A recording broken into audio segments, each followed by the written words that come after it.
Another mass burial will take place in Benue State, Nigeria on Friday, and it will be for 29 victims of the fresh killings which took place on Monday. In January, Benue State buried 75 people who were killed on New Year's Day. The fresh killings again call to question the effectiveness of the security presence in Benue State. Also tonight, Nigeria's Labour Congress celebrates 40th anniversary amidst agitation for a new minimum wage. This and more is our focus tonight. I'm Rtmi Michael Kelly, and the Newsnight begins right now.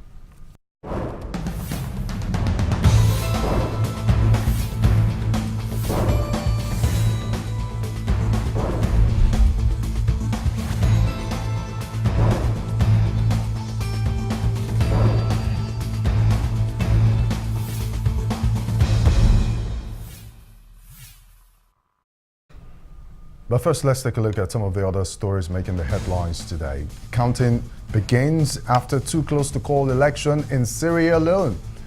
We speak to Paul Ejime, ECOWAS observer on ground at the West African country. Plus, China is pushing Africa into debt, says America's top diplomat Rex Tillerson as he begins Africa's visit. And in entertainment, Nollywood films to screen at the world-famous Egyptian Theatre in California. Steve Gokas, director of one of the 3 films selected, is with us tonight.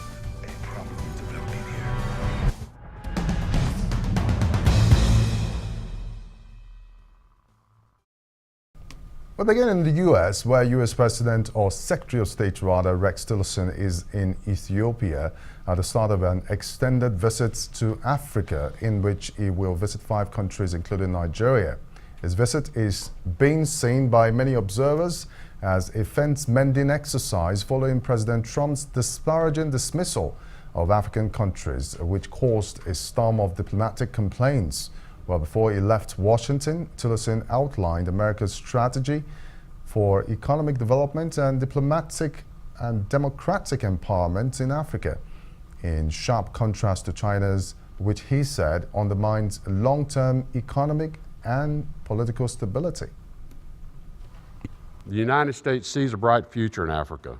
We have an opportunity to be part of Africa's journey to a stable, prosperous future for its people. Each of these priorities, trade and investment, good governance, respect for human rights, combating terrorism and instability, have the same guiding principle in mind: to help African countries build the capacity to take care of their own people. We partner with African countries by incentivizing good governance to meet long-term security and development goals. This stands in stark contrast to China's approach, which encourages dependency, using opaque contracts, predatory loan practices, and corrupt deals that mire nations in debt and undercut their sovereignty, denying them their long-term self-sustaining growth. Chinese investment does have the potential to address Africa's infrastructure gap, but its approach has led to mounting debt and few, if any, jobs in most countries. When coupled with the political and fiscal pressure, this endangers Africa's natural resources and its long-term economic political stability. To track all the likely talking points of Tillerson's visits, Ambassador Joe Cashew joins me now in the studio. Thank you very much for joining us on Newsnights. Africa used to be one of America's strategic interests, but over the years, that interest has grown leaner. Do you think Tillerson's visit can actually resuscitate that?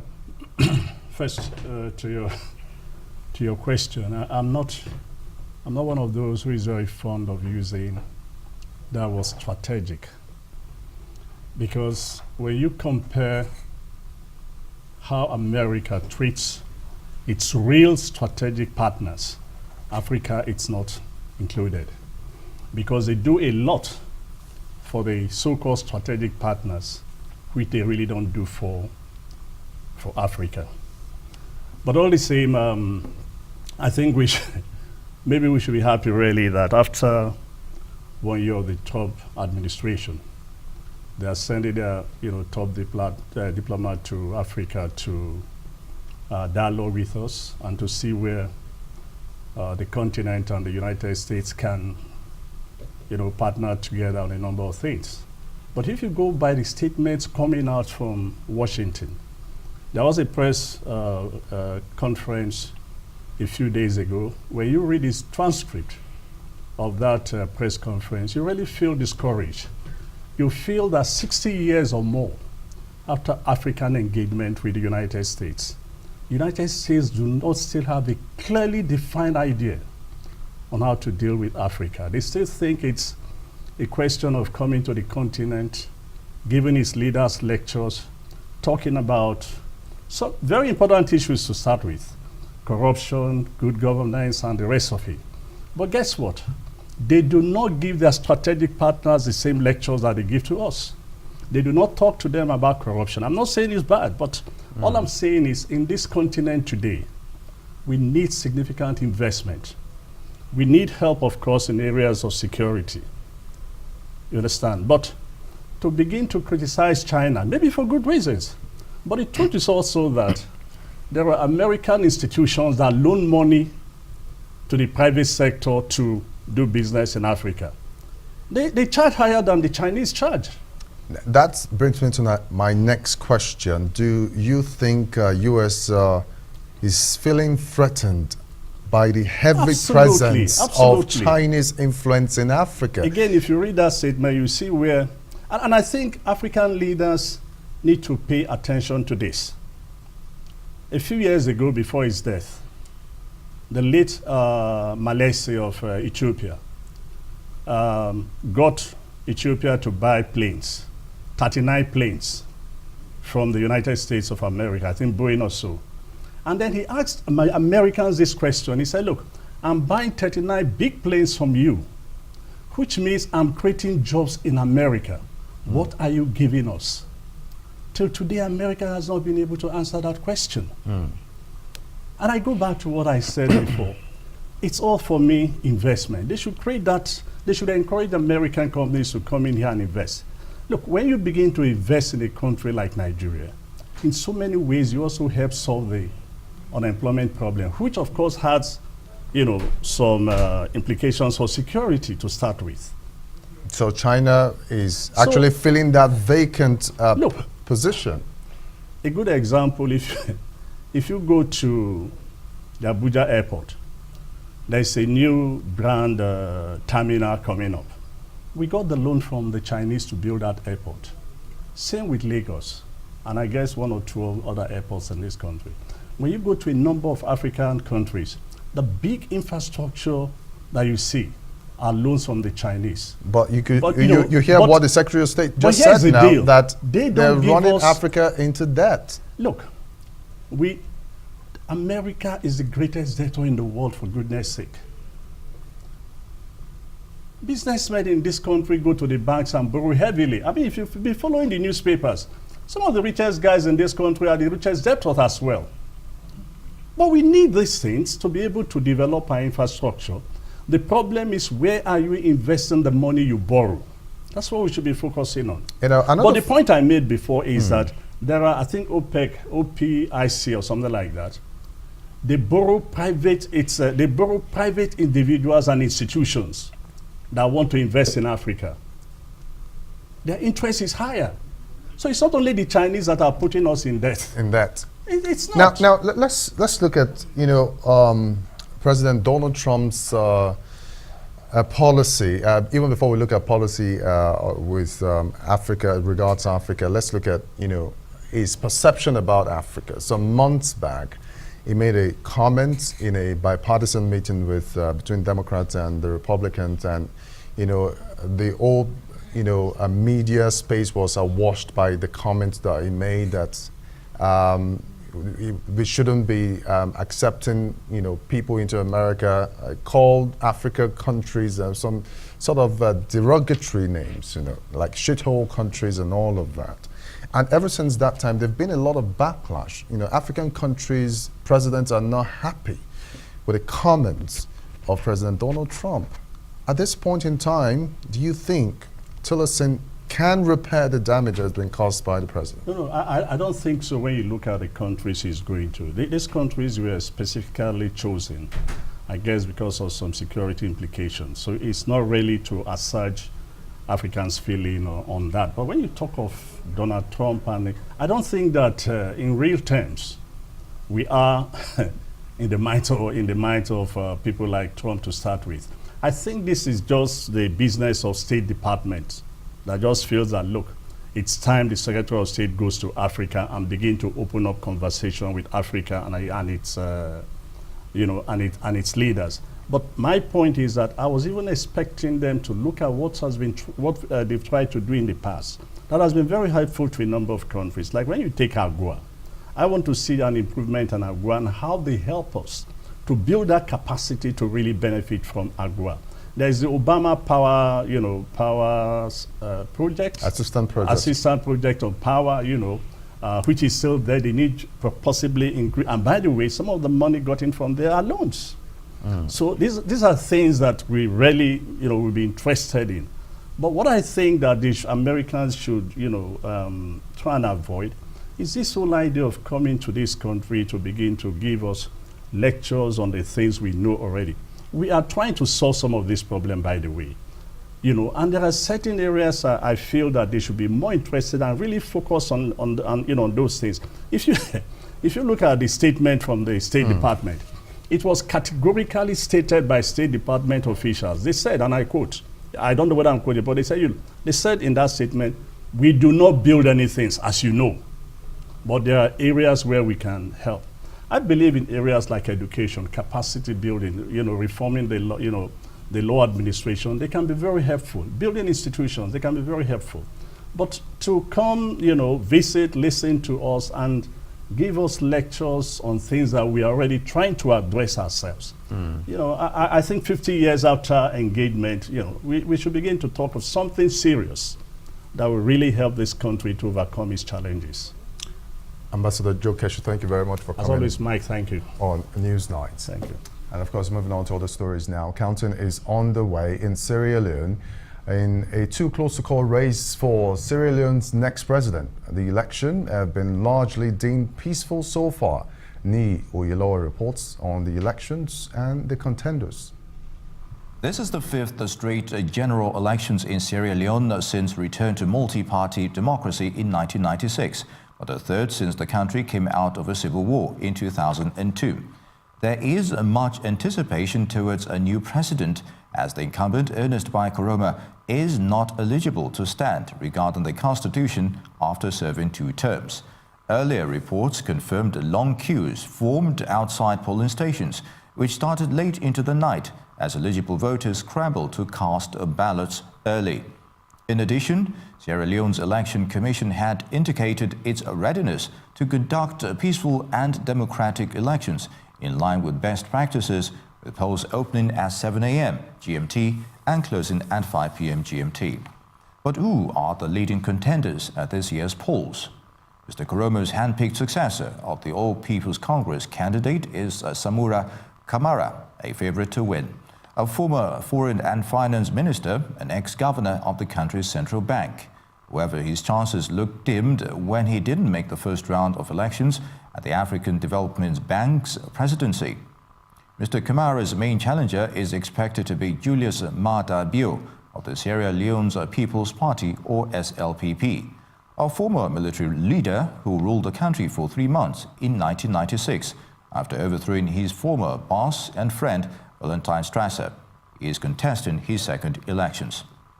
Kandi Yimkela is next in the race and considered a dark horse and a serious contender in the race. He represents the National Grand Coalition.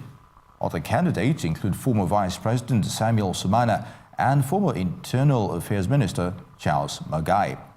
However, all candidates may not get the required 55% of valid votes necessary for outright first-round victory despite their credentials. A runoff may be in the offing within 2 weeks after the first-round results, if this happens. 16 parties have filed nominations for the presidential poll this year.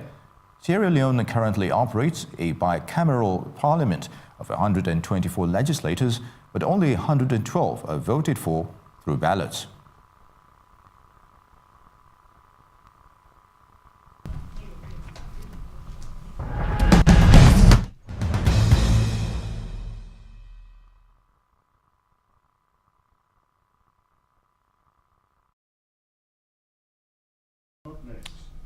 We cross over to Freetown, capital of Sierra Leone, where Paul Ejime, a veteran journalist and member of the ECOWAS observation team to Sierra Leone, joins us now.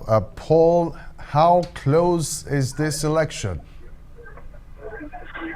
Well, with 16 candidates in the field throwing their hats, it can be as close as can be, but the general expectation is that none of the 16 candidates will be able to make it in the first ballot, which will require anyone to get 55% of the vote. And so if that is split amongst them, it means that a runoff vote is in prospect. And of course, tell us how this election has been so far in terms of the conduct of the electorate. Well, you won't believe it. Sierra Leoneans turned out in their number. Voting started at 7 a.m., but by 5, 6, they had already lined up long queues. In fact, originally it has raised concern that perhaps there will be a challenge for everybody to vote. But while the process wore on, most of the voters, in fact, everybody that was in the line, in the places where the ECOWAS team observed, had cast their ballots. And so after close of voting by 5 p.m., counting has already started. And everything went relatively smoothly, because really you can't talk about any, free election as such. There are hitches here and there, slow start in some places, and then the restriction of movement, of vehicular movement in the urban centers also had an impact, because some voters had difficulty in going to vote. But all in all, I think it's been peaceful. Still early days, because there are far-flung parts of the country that where reports are still trickling in. But generally, one would say that it's been peaceful generally. Yeah. All right, Paul, you've been following developments in the Sierra Leonean elections even before the election proper. But what kind of, feel are you getting from the electorate? I'm talking about what they actually want, to change in government moving forward. Well, two dominant political parties, the APC and the SLPP, have, shared power between them since independence in 1961. But now there is a third force, Yunkela, like you said, of the NGC, the National Grand Alliance, and coalition. Yeah, so he is upsetting the apple cart, and that is why the two dominant parties are not very comfortable.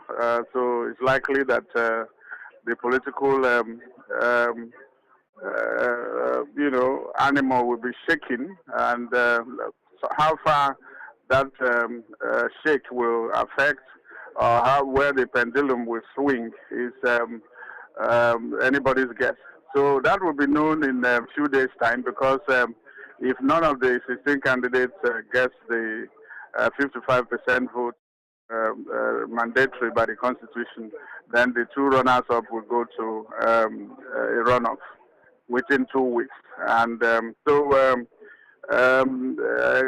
Leoneans, there is expectation in the air, and Sierra Leoneans are expectant. So also is the world, and particularly ECOWAS, if you remember where the country is coming from, after 11-year civil war that killed 50 people and rendered, thousands more refugees. Remember the amputation of limbs of victims and all that, the blood diamond and every all the bad things that one can think about. Sierra Leone, as rich as it is in diamond, in gold, in iron ore, in, rich minerals, but it's still hobbling, having one of the highest,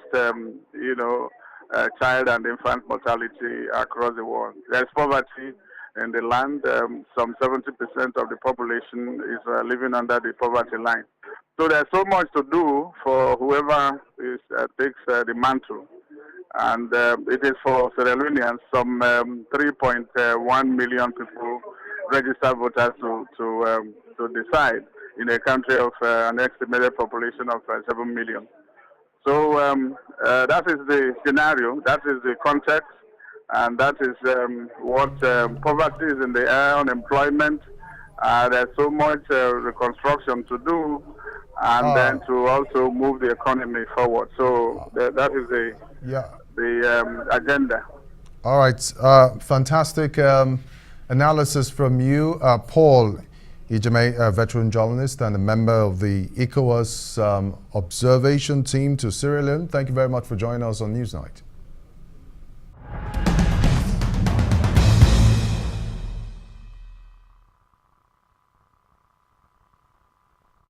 A mass burial is scheduled to hold on Friday for the 29 victims of Monday's fresh killings in Omusu, Edimoga in Benue State. While the death toll, initially put at 24, has been confirmed to be 29, most of them women and children. Olufo Oguche, a local official, told Governor Samuel Otom and members of State Security Council that the killings were by herdsmen. According to him, the herdsmen had reported to the council the loss of their cows some kilometers away from the affected village. He said he was already mediating in the crisis when reports got to him that the herdsmen had invaded the village and killed some people. Governor Samuel Otom condemned the attack and accused the Fulani of always taking laws into their hands, but called on the people not to engage in any reprisal action. In spite of prominent attention being given to internally displaced persons, IDPs, hundreds of them from Fufore and Makohi camps in Adamawa State have staged peaceful protest over lack of food in their camps. The IDPs, mostly women and children, are appealing to President Muhammadu Buhari to intervene in their plight. Adamawa has 2 designated camps managed by the National Emergency Management Agency with a total number of about 3,000 IDPs. The IDPs, who mostly are from Borno, have been in the 2 camps for over 2 years, waiting to be evacuated to the state of their origin. They complain that many families in the camps are in critical living conditions due to hunger, and the last supply of 30 days food item was in December last year. They express fears of imminent starvation and malnutrition. The NEMA coordinator in charge of Adamawa and Taraba State, Albani Imam, confirmed the development, saying NEMA headquarters is yet to approve the release of food to the camps. You're watching Newsnight here from Nigeria's capital, Abuja. We're heading for a short break now, but do stay with us, plenty more still ahead.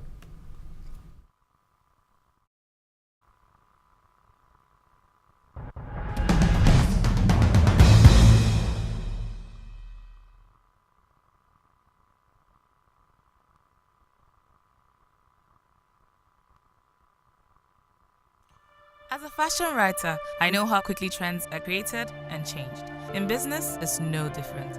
To stay ahead, I needed a plan flexible enough to meet my changing communication needs. More Business 2.0 didn't just give me voice and data in one package. I got a whole lot more. With More Business, setting up my website was no problem. But I'm not just a fashion writer. I also own a home decor store before I decided to open an accessory store. With my customized More Business plan, managing my staff's communication is easy, no matter how frequently they come or they go. With 9mobile's new online self-service this week, I could adapt my plans to include this. From 2,000 Naira, choose a business bundle, customize your staff's voice and data lines, and enjoy a variety of add-on business services. Dial *200*5# now to subscribe.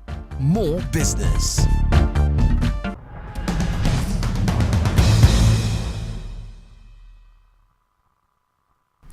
You're watching Newsnight here on Arise News. I'm with me, Michael Kelly. And Lawrence Alubi, former FCT Commissioner of Police, is here to talk about the issues we promoted earlier on the killings in Benue State and also the IDP camp situation in northeastern part of the country.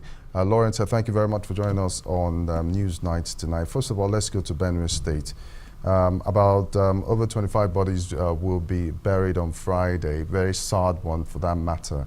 I do recall that 1st of January, there was a New Year Day massacre, and the president instructed the police headquarters to relocate to Benue State. Why are we still having these killings, despite the heavy police presence in Benue State? Yeah, thank you very much. It's unfortunate that today in Nigeria, life seems not to have any meaning or value at all. Life is supposed to be sacred, and it is scripture, so thou shalt not kill. It's unfortunate that today in Nigeria, people are being killed like goats or animals, which is very, very sad and embarrassing. I know Mr. President directed the IG to relocate to Benue, but Mr. President don't need to direct the IG to relocate, because you see, the police, wherever the police are stationed, Commissioner of Police is stationed or in charge of a command, at least the Commissioner of Police in charge of a Benue police command. And it doesn't require the IG to relocate to Benue to ensure that the police perform optimally. The police are doing their best, but you know, there are a lot of challenges that inhibit their, that actually impact on their performance. Like, you see, in terms of the strength, for instance, there are challenges all over the country, not only the Northeast, Nigeria Delta, all over the country. And the police need to be everywhere. We know Section 14B of the Constitution provides that security and the well-being of the citizens shall be the prime purpose of government. So any government must ensure that the security and the well-being of the citizens is granted and protected. And but when that is not done, it becomes an issue. So Mr. President directed that should be done. We know there's no crime-free society. The police are also handicapped in certain areas. They don't have enough manpower, they're not properly equipped, they're not properly funded, and when they get there, they need the logistic to be able to effectively cope. Like the headsmen, we are told, like that they're carrying sophisticated weapons, and they live in the forest, they move in the bush and so forth. You can't have a policeman in every nook and crannies of Benue State. What I think is that I think we need to build up the strength of the police and empower them and strengthen them.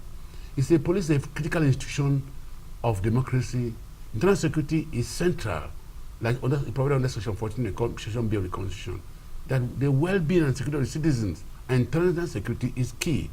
If police who are the in charge of internal security are not being funded and not being equipped, then it means the government is feeling its own responsibility. And government at all levels to own oath of office that we shall uphold, protect, and hold the Constitution. And the Constitution, Section 14, provided that the government has a duty, constitutional duty, to provide security and the well-being of the citizens. That the killing is going on almost on daily basis. It's becoming embarrassing to all Nigerians, and this shouldn't be allowed to occur. So I think the police alone is security for all of us. So the blame should not stop at the desk of the police alone. I agree with you, yes. So what do you think the government can do right now in the short term? Because what you are preferring right now is a long-term solution. Yes. I do not think that the government can overnight, address all the challenges of the police. But in the short term, to stop this killing, yes, what should be done? Some situation require radical action. Situational assessment, when they assess the situation, I'm sure the police must have gotten the details of the security challenges in Benue State. What are the challenges they have? What they should do that, let the government know. This is what we need. We need this to be able to achieve this, to be able to make sure that security in Benue State is granted or secure and so forth. So we need not just keeping, maybe Mr. President just telling you, move there, you move there. You need to get their men equipped, you need to get their men. You have it with all it takes, and the men equipped, and the men being provided allowances. Like for instance, like aerial patrol, how many helicopters should be aerial patrol? Aerial patrol, I say that will aerial patrol be able to locate wherever their headsmen and see if they are carrying arms. Because this is Nigeria that those who are carrying illegal arms should return all their arms. if herdsmen to acquire illegal arms, they also should be searched and all the arms should be recovered. So if there's aerial patrol, you should that the aerial patrol in the air, monitoring the aerial of that Benue state, and then the mobile policemen and policemen who are on ground, and including the military on ground, they'll be able to monitor and communicate and tell them such locations, so and so herdsmen are armed. And then that will be able to checkmate this unnecessary killing by herdsmen, as it's been alleged. So again, you see, like the herdsmen value their cow, so also the farmers value their crops. So both of them are valued whatever, because farming is the basic occupation of the Benue state. Like you said, the food basket of the nation. And if that source of their livelihood is being destroyed, either because when cattle enter their farms, destroy their farm, they will also not be happy. And the herdsmen will not be happy that his cattle is being destroyed. So it lies based on principle of reciprocity. When I was a DCO, to Ocha, you see, I told you what I did. What I did was that Otocha is all Anambra State. I'm afraid, Lawrence Lubi. We can't continue? No, we can't continue. But, okay, let me just, let's see how we can wrap up in 30 seconds. Okay. Yeah, what I'm saying that the government should equip and fund the police. That we're having this insecurity because of policing has failed in this country. The police have been neglected. Police are not being equipped. They're not being empowered to do their functions as it ought to do. So I think the government has a duty to ensure the police is properly funded and equipped. The police are seriously inequipped in terms of manpower, in terms of equipment, in terms of welfare. So the police need to be well funded to be able to perform to the benefit of the citizens, because it is the police that need to think about internal security, not the military. The military will come in aid of the police when the police are failed. Perhaps maybe in the future, a collaboration between the police and the military will work better to secure. That's exactly. Thank you so much. They all have the same goal. Thank you very much for having me. Coming. I appreciate it. Thank you. All right. Yeah. And of course, we're moving on to other stories now. Nigeria's National Assembly now has an harmonized bill which makes the National Financial Intelligence Unit, currently under the Economic and Financial Crimes Commission, totally independent. Well, the Senate today joined the House of Representatives to pass the bill after a conference committee of both chambers sat to harmonize initial differences. The bill will now await presidential assent. In July 2017, the Egmont Group of Financial Intelligence Units suspended the NFIU for allegedly not being independent and demanded autonomy for the NFIU as a condition for suspension to be lifted. Well, Senate President Bukola Saraki, after the passage, urged the executive to speedily assent to the bill to forestall Nigeria's expulsion from the Egmont Group. I want to thank the members of the Senate for the action we have taken here again in the fight against corruption, because our suspension from the Egmont Group has a lot of ramifications. I hope that by this bill that we have passed today, the conference report, that they will have a second view and readmit us into the process. And I hope on the executive part, they will quickly assent to this and also ensure that the independence of the FIU unit goes beyond just the signing into law.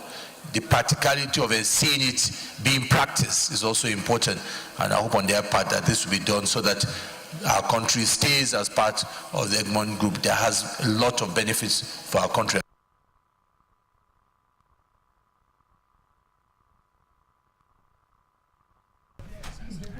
We are going on a short break now, but when we return, more news. Don't go anywhere.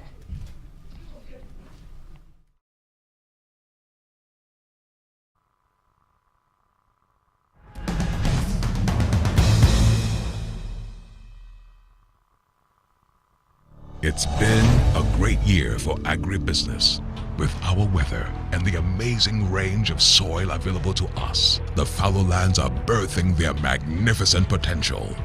The Central Bank of Nigeria, under President Buhari's administration, is spearheading this progress, and everyone is getting in on it. The local farmer on the Anchor Borrowers Program and the international investors, taking advantage of the new policies geared towards easy foreign investment, stabilized exchange rate, and FX market. The harvest is green and lush, and we are just getting started. Come, invest in Nigeria. Discover what the green in our flag really stands for. Nigeria, ready for business. An initiative of Greenfield Assets Limited.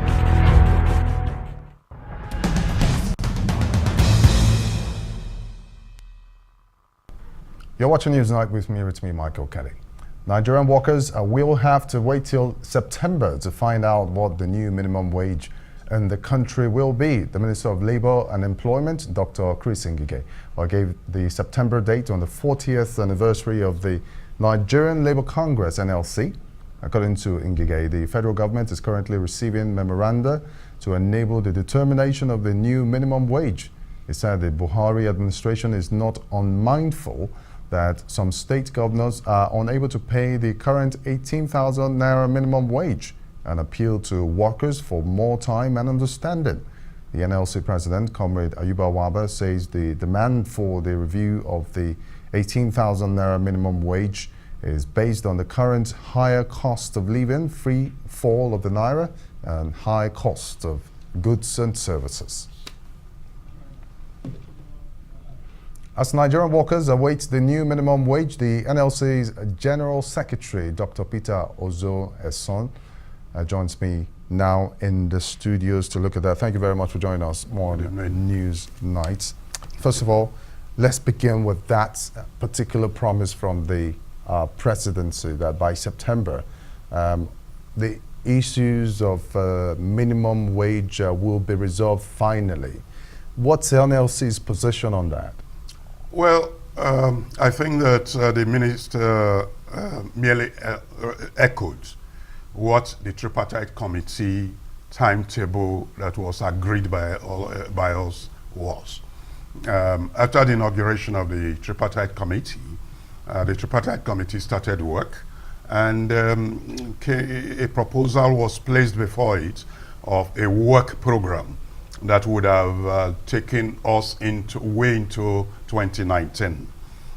We engaged at that table, and that is what led to adopting the end of August that everything should be concluded and a new minimum wage should be in place. So when what the minister was saying, he's of course the deputy chair of the tripartite committee. He was merely re-echoing what had been adopted on the table. So for us, we are committed that that is the absolute limits of the time. We are committed to working within the tripartite committee to see if it can even be before then, if we can fasten our work such that a position is adopted and recommended to government way before then.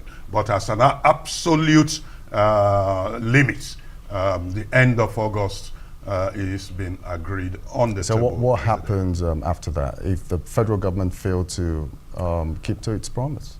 Well, if the federal government fails to keep to its promise, or if at the point as we work on the tripartite committee, we are convinced that there's deliberate foot dragging, we will report to our principals who are the workers. And it's interesting to know that historically, there has hardly been any minimum wage since the minimum wage law started in 1981. All the reviews that have taken place have required some push and shove before they were concluded or before they were implemented. We are hoping that we can learn from history and not force a situation in which workers will have to actually engage in that push and shove. Workers definitely are anxious that this be concluded and concluded speedily. And if there is any attempt to prevent that, I'm sure the workers have the instruments at their disposal, including the possibility of strikes, general strike and all those. But we think we will not have to come to that, and we hope we will not have to come to that. All right, looking back 40 years after, what would you say that NLC has been able to achieve, for Nigerian workers? Well, I guess there are a number of things. We're discussing the minimum wage now. The minimum wage was never part of our laws. It's within this period that it was achieved. And not only is it now part of our law, it is actually recognized within the constitution of the country. That is one of the achievements. The same way, every year now we celebrate what we call the Workers' Day, 1st of May, and it is a public holiday. But it was never always so. It only started within this period that we're talking about. But beyond that, there have been various struggles. Like I mentioned, since 1981, there have been minimum wage reviews about, this will probably at the fifth time. And all these are struggles that workers, that have been done, that have improved the lot of workers. But more importantly, workers as citizens, and not just workers, but as citizens and Nigerians generally, have benefited from the struggles that the NLC and labor movement generally have wished, both in the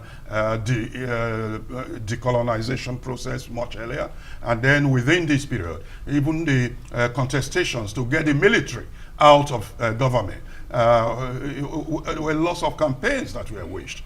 There were engagements of policy that the NLC channeled in this, within these 40 years that have, in a way, helped to reduce the level of the possible decay and collapse that could have taken place.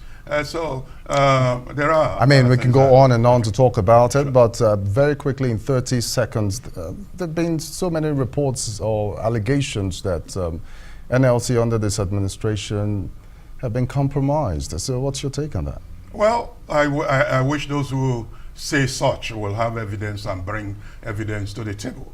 I know of such no compromise. We are not part of this government. We are not partisan, and we take positions on issues. And we support government, for instance, when we wage the campaigns against corruption, because we know that corruption is destroying the country. But that's not a support for the government. Thank you very much, NLC General Secretary Dr. Peter Ozuasan. Thank you very much for coming on Newsnight. Thank you.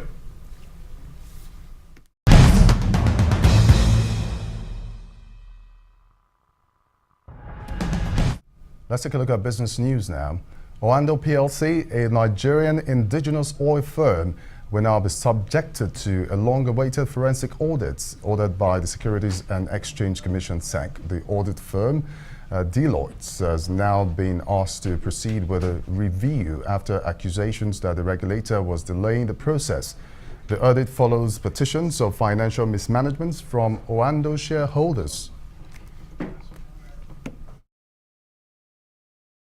According to President Nana Akufo-Addo, Ghana's economy is expected to grow by 8.3% in 2018, higher than the 6.8% estimated in the government's budget, which will make it the fastest growing economy in the world.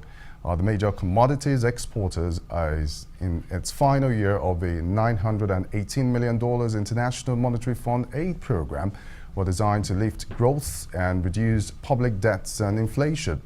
Akufo-Addo says Ghana's economy has grown from 3.6% in 2016, the lowest in 22 years, to 7.9% in 2017. Akufo-Addo has vowed to continue to manage the economy in a disciplined and sound framework aimed at making Ghana less dependent on aid. The West African country is on target to narrow fiscal deficit to 4.5% of GDP this year compared to 5.9% previously.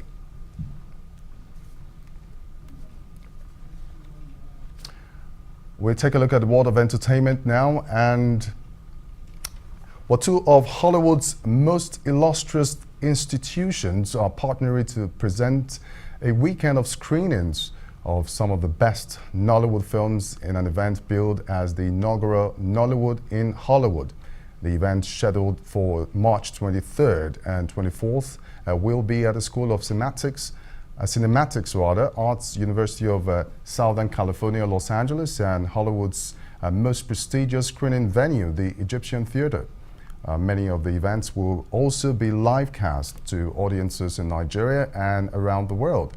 Steve Gukas, director of 93 Days, one of the selected films, expressed his happiness not only for 93 Days but for Nollywood as the whole, saying that Nollywood will be used to this opportunity to showcase itself and attract the needed support and partnership necessary for its continued growth. Award-winning director Steve Gokas joins me now on Newsnight. Steve, good to see you.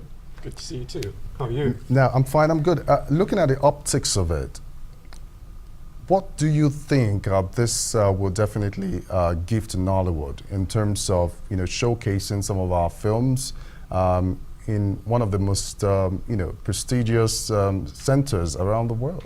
Well, I know that the choice of films that have been selected to go to this screening took quite a long route, in the sense that they were looking for films of a specific quality and of a specific approach, and 3 films were selected for this reason. Now, for me, what it means is that Nollywood gets to put its best foot forward to show what it's capable of doing, both in terms of work in front of the camera and work behind the camera. And I think that the films selected would do justice and represent Nollywood very well in this instance. So in moving forward, what are some of the challenges Nollywood filmmakers like you are faced? Well, I think that the challenges are largely what most practitioners will face in industries around the world, which is that of funding. The ability to raise the kind of funding required to do the kind of projects that we want to do. That's where the issues are, and the hope therefore is that you expose yourself and you go into partnerships that allow you to get that kind of funding, to be able to tell stories on a larger canvas and to tell it in a more detailed way that is at par internationally with any film production anywhere in the world, rather than doing something that you say, well, it's okay because it's Nigerian. That's not the anticipation here. And also there have been a lot of questions on the quality of movies that would churn out to the world. Though, well, it's a claim that we are about the 2nd largest film producers, or the 3rd in the world. But what can we do about the quality? Because I think that's the major question now. Well, it's a question, and it's germane, but I'd say that I think that happily that challenge is being surmounted, in the sense that Nollywood, you could very easily break into 3 categories at the moment. So you have the very top rung of that ladder, where you have films like 93 Days, 76, and Wedding Party, occupying that one stage. And then you have the middle level, where you have other films that are going to the cinemas, but largely just meant for the Nigerian audience, and slightly wider than that. The first rung of films are the films that are traveling well internationally. And then you have the lower rung of films that are made straight to video, the usual, how Nollywood started in the first instance. So I'm happy to say that in terms of quality and technical quality, so to speak, the production space has been highly liberalized, and because of that, you could do a lot of good quality work. Where I think work still needs to be done is actually not so much in the technicals, but rather in the artistic. And that's also a function of how much money you have, because how much time you dedicate to finessing something that's costing you money every second you're doing that is a factor in consideration. Well, I would like to take you to the Oscars, because I believe that is of greater interest to you as a filmmaker. One of the outsiders, they call them, Jordan Peele, won an award, fantastic, for Get Out, a movie that has generated a lot of conversations around the world.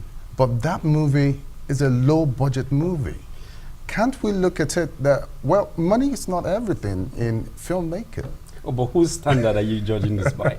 Because Jordan Peele's movie is a $4 million movie. $4 million translates to a high-end film in Nigeria. So yes, that's sort of the space you want to be playing at, $2 million, $3 million, $4 million, $5 million kind of films. But we still do not have the infrastructure to recoup that kind of investment. Jordan Peele's movie made back its money in America, which is its primary market. You cannot today, as the structures are, make back $4 million in the Nigerian space alone, because we do not have enough theaters. So that level of infrastructure needs to also be looked at, because we need more theaters, and the more theaters you have, the more numbers you can make. The highest grossing film in Nigeria to date is The Wedding Party, which is looking at 500 and something million naira in the box office, local box office. But that's done off of 32 screens. Imagine then that we had 150, 250, 350 screens when Wedding Party came out. That movie will be looking at billions in intake. And therefore, it is when that kind of infrastructure exists that you can begin to say, look, I can budget 4 million, I can budget $5 million and still make the money back. So really, it's not so much so that the money is not there, but that the numbers to convince investors to put that kind of money down are not quite right at the moment because of, a restraint in infrastructure. Thank you very much, Steve Gukas. Glad to be here. A veteran filmmaker and the director. Exciting news for fashion lovers around the world, as the most prominent fashion show in Africa, the Arise Fashion Week, is back. Arise Fashion Week has over the years helped to put Nigeria firmly on the global fashion map, showcasing and promoting African designers on the runways of the world. In the Amalgo has more. Arise Fashion Week will be making a robust return from the March 30th to April 2nd at the Lagos Continental Hotel. In what is packaged to be an Easter extravaganza, the Arise Fashion Week 2018 runway event in Lagos will be featuring 45 designers from many countries such as South Africa, Kenya, Ghana, Morocco, France, the UK, US, the Caribbean, and Nigeria, just to name a few. 11 years ago, Africa's fashion industry became truly global courtesy of Arise, the synonym for Africa Rising. It was Arise Fashion Week that edged Nigeria firmly on the global fashion map, showcasing and promoting African designers on the runways of the world. From London's famous Royal Albert Hall to Washington, D.C.'s powerful Kennedy Center to the legendary triple appearance during New York's iconic Fashion Week, and then to Vivacio's Lagos and Abuja, the Arise Fashion Week runway has hosted such global fashion icons and leading models like Naomi Campbell, Alec Weck, Leah Kadebe, Oluchi Olandi, showcasing the best of Africa. Also, some internationally acclaimed designers such as Gavin Raja, Oswald Boateng, Lanre da Silva, Deola, and Odion Mimonet have all graced the event. We're excited to bring world-class fashion back to Lagos in the real sense of it. The bar will definitely be raised once more, says co-producer Ruth Osimhen. Still the most prominent fashion show in Africa, Arise Fashion Week 2018 continues to stand out as a numero uno event where the global fashion elite will once again converge.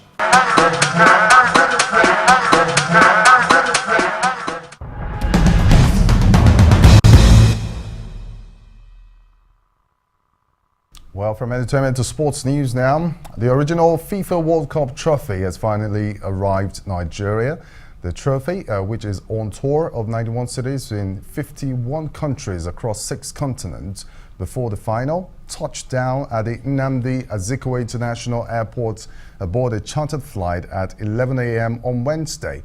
The trophy was unveiled to the public in Abuja in the company of NFF officials and FIFA representatives before heading for the presidential villa, where President Muhammadu Buhari is expected to have a feel of the trophy and deliver a welcome remarks.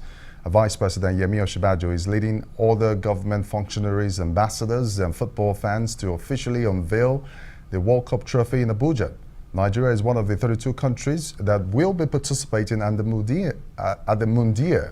Well, the trophy and its accompanying team will then fly to Lagos on Friday to be received by Governor Akinwumi Ambode and members of his cabinet.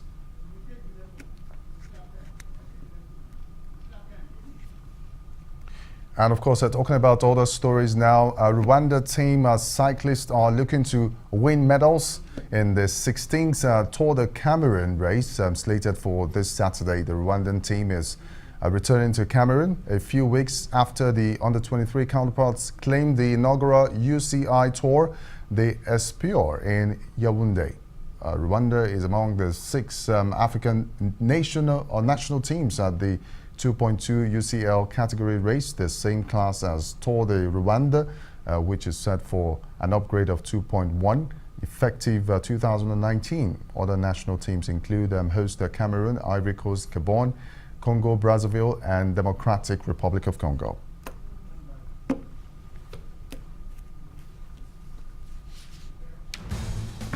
You've been watching Newsnight here on the Rise News with me, Michael Caddy, Nigeria's capital, Abuja. Please keep it here on the channel.